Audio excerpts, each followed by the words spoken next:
Hola amigos, de nuevo con vosotros. Quiero traeros en esta ocasión una de las predicaciones que hice para nuestra iglesia el jueves, y quiero compartirla con vosotros porque la veo muy interesante, y en cuanto a la oración, mucho más. Casi siempre, o nosotros siempre tenemos los cultos de oración los jueves, y me ha llamado la atención en más de una ocasión cómo la gente ora y la forma de orar.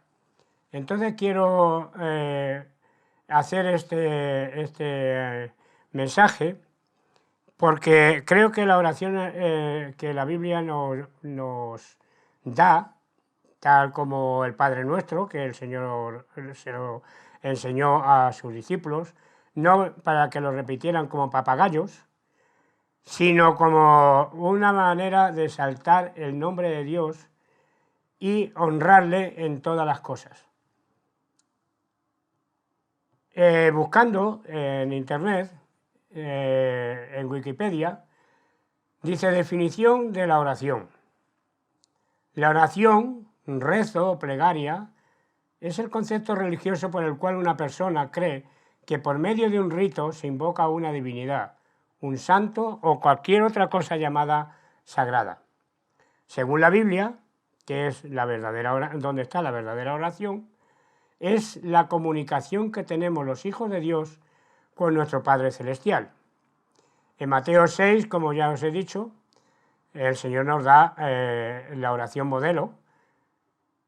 Está entre los versículos 9 al 13, y el Señor le dijo a sus discípulos: vosotros pues oraréis así: Padre nuestro que estás en los cielos, reconociendo que nuestro Padre está en los cielos y que Él escucha nuestra oración, que santificamos su nombre, porque Dios no es un Dios a nuestro gusto para hacer y deshacer con Él lo que queremos, sino que reconocemos que es santo, y las demás de las cosas que se encuentran en la oración, por la cual el creyente reconoce la santidad de nuestro Dios, da gracias por las bendiciones y se hacen en el nombre de nuestro Señor Jesucristo. Pueden hacerse en silencio, en voz alta o en grupo. Hoy veremos algunas de las oraciones que nos ayudarán a entender cómo debe de ser nuestra manera de orar. No hace mucho tiempo, en este mismo canal, pusimos la oración de Jabes. Hoy también quiero que lo miremos. Me pregunto, ¿cómo fue la oración de Jabes? ¿Sabes quién era Jabes? Jabes fue uno del pueblo de Israel, aunque él no pertenecía al pueblo de Israel, pero que salió de Egipto cuando salieron los israelitas. Su historia está en Primera de Crónicas 4, 9 y 10. Dice así: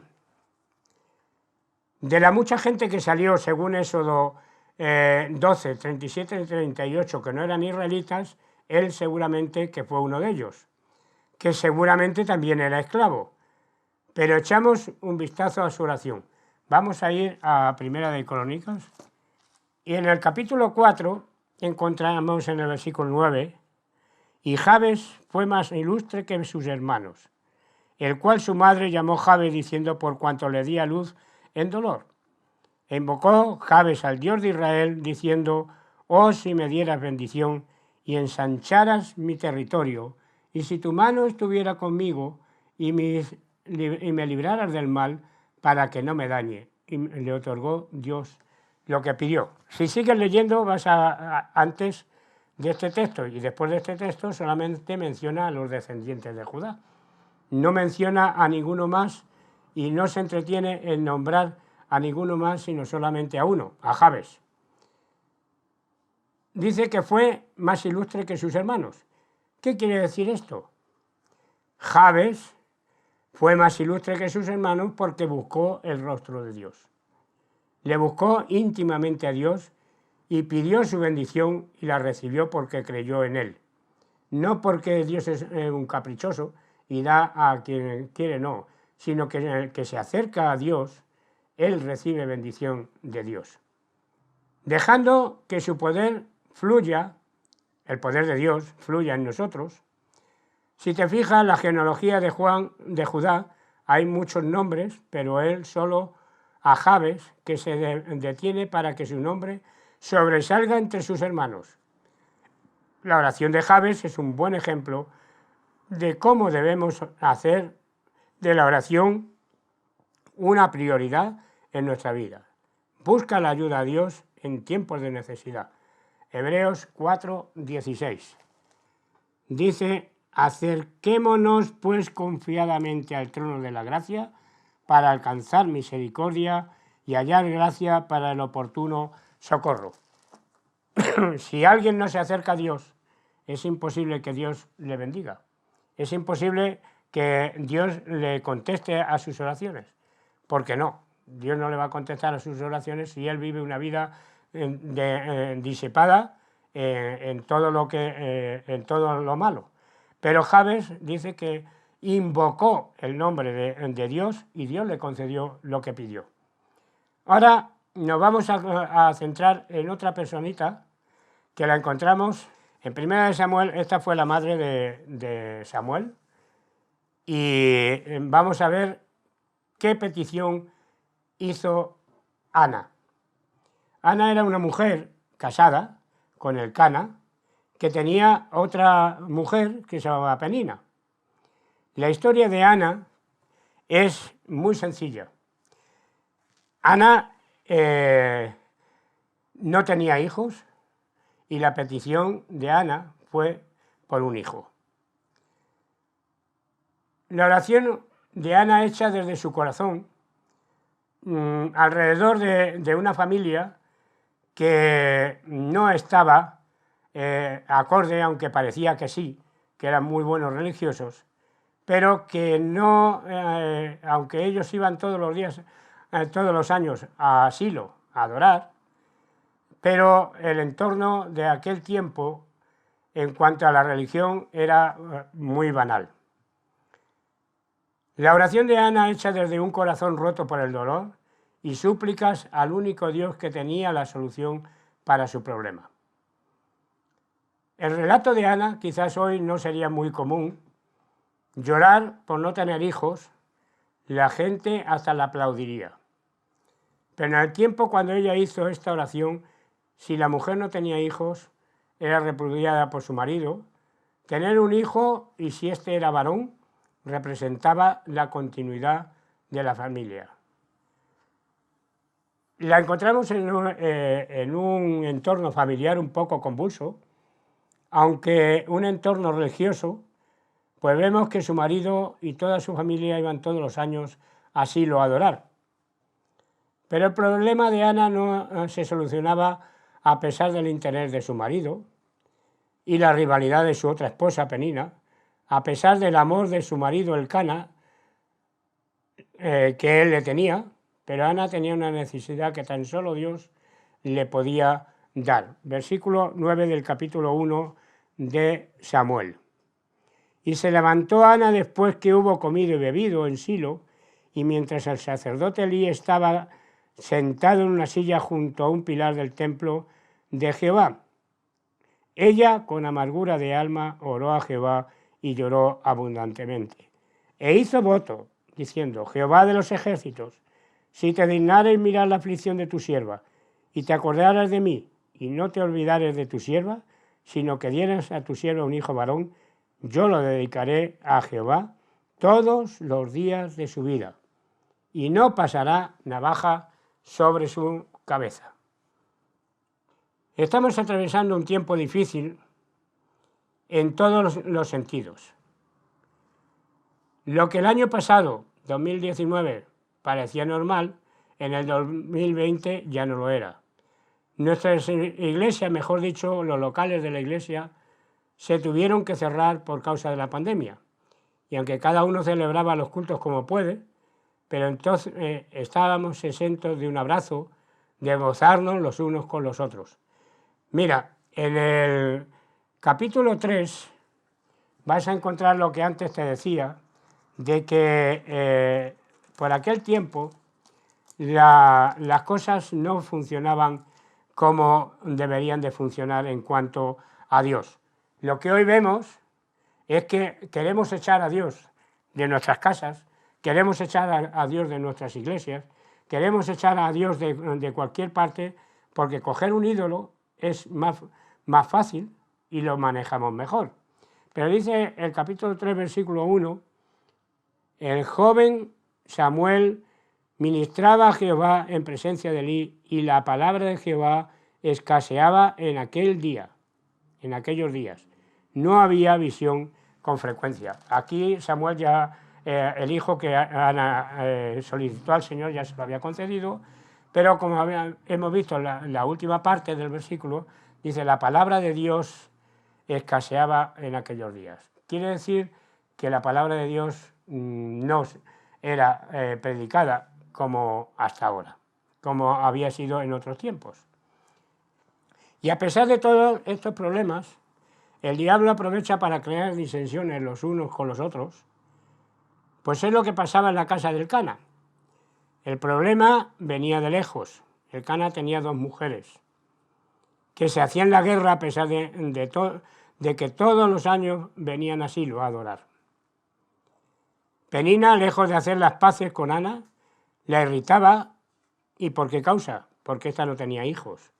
Y Ana se enfadaba, se refugiaba en su dolor, no comía, y hasta que Ana se dio cuenta que la solución a sus problemas no estaba en su marido y en su otra compañera, sino que la solución a sus problemas estaba en Dios. Ana se fue al templo, o al tabernáculo, mejor dicho, a orar por esto que el Señor, que vamos a ver ahora, porque el Señor le concediera un hijo, y tomó 3 decisiones. La primera decisión que tomó fue contarle su problema a Dios y no a los hombres. ¿Saben lo que hacía Ana, no? Ella, dice el versículo 10, ella con amargura de alma oró a Jehová y lloró abundantemente. Nos presentamos al Señor y le decimos cualquier tonta cuando oramos, cualquier cosa sin sentido, oraciones vacías, o como me dijo uno de los hombres de la iglesia, en la clase de la escuela dominical para hombres, me dijo, porque yo había dicho antes que había oraciones que no llegaban al techo, y me dijo, ¿cuál de ellas? Y le dije, pues por ejemplo, una de las oraciones que no llegaron nunca a la presencia de Dios porque no podía ser, porque había sido hecha bajo pecado, fue la de David cuando pecó con Betsabé, y oraba por el hijo que Betsabé iba a tener, pero Dios había determinado ya que ese niño no iba a vivir. La segunda decisión, poner su problema ante el trono de la gracia de Dios, con lágrimas, sabiendo que solo Dios tenía la solución a su problema. Es lo que dice, y lloró abundantemente. Y tercera decisión, prometió solemnemente que si Dios le contestaba, ella lo dedicaría a la obra de Dios para siempre. Y por las Escrituras sabemos que así fue. Versículo 11, e hizo voto diciendo, Jehová de los ejércitos, si te dignares mirar a la aflicción de tu sierva, y te acordaras de mí, y no te olvidares de tu sierva, sino que dieras a tu sierva un hijo varón, yo lo dedicaré a Jehová todos los días de su vida, y no pasará navaja por su cabeza. Quiere decir que iba a ser nazareo, apartado para Dios. Nuestras oraciones. Dice en Eclesiastés 5, 4, 7, cuando a Dios hace promesa, no tardes en cumplirla, porque Él no se complace en los insensatos, cumple lo que prometes. Mejor es que no prometas, sino que prometas y no cumplas. No dejes que tu boca te haga pecar, ni digas delante del ángel que fue ignorancia. ¿Por qué harás que Dios se enoje a causa de tu voz y que te destruya la obra de tus manos? Cuando a Dios hagamos promesas, no no tardemos en cumplirla, porque Él no se complace con los mentirosos. Tendemos muchas veces a orar oraciones vacías y sin sentido, prometiendo cosas que no están dentro de nuestras posibilidades y nunca podemos cumplir. Versículo 6. No dejes que tu boca prometa, y lo que acabamos de leer. Por eso tenemos que ser como Jabes y Ana, orar con todo nuestro corazón y toda nuestra alma. Dice en Hechos 3:19, arrepentíos y convertíos para que sean borrados vuestros pecados, para que vengan de la presencia del Señor tiempos de refrigerio. Esto lo dice Pedro en el sermón en el pórtico de Salomón. El arrepentimiento activa el refrigerio de Dios, que viene a ser como el agua fresca en medio de un desierto y del calor. Asimismo es la oración cuando está hecha desde el corazón. Cuando a Dios haces promesa, no tardes en cumplirla, porque Él no se complace en el insensato. Cumple lo que prometes. Hace un montón de años ya compramos este librito de porcelana. Mi esposa y yo éramos novios y fue parte como si fuera una oración. Nuestra familia siempre la hemos basado en la palabra del Señor y como un día especial compramos esto y no estábamos ni siquiera casados, que dice: padres, no provoquéis a ir a vuestros hijos, sino criarlos en la disciplina y amonestación del Señor. Esto se encuentra en Efesios 6:4. Padres, no provoquéis a ir a vuestros hijos. Ana oraba por un hijo y Dios se lo concedió, porque su oración fue hecha desde labios de verdad. Que el Señor te bendiga, y si quieres encontrarme, ya sabes dónde, en Andando por la Fe. Que el Señor te bendiga mucho, y cuando ores, acuérdate de hacer la oración de Jabes y acuérdate de hacer la oración de Ana, que pidieron desde el corazón y el Señor se lo concedió.